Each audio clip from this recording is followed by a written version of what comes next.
Putra Pandhawa tata gati wisaya ngendriyaksa sara maruta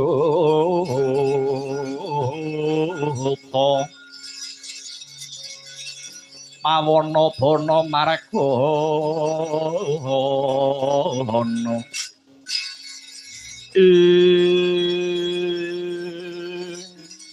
oh nggih nggih sampun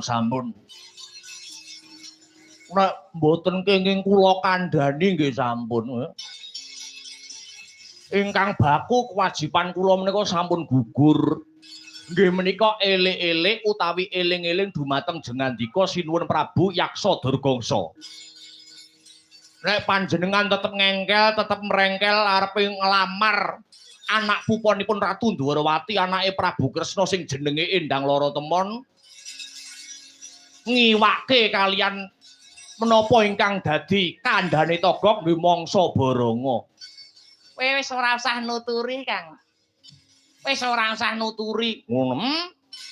Awake dhewe iki mung wong melu, awake dhewe iki mung abdi. Awake dhewe iki mung wong melu, melu iki meneng karo ngulu. Oh iya. Manut tok. Oh iya, manut jajal kok ya piye babaring lakon. Wis.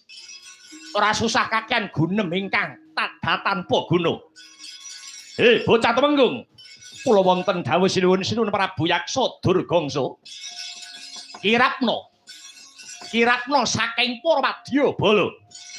Saka negara Arga bentar kini ngluruk marang negara Ndwarawati. Nuwun inggih dhateng sendika. Waton lanang nyekel gaman. Lading pangrising daging biathok wadahe getih.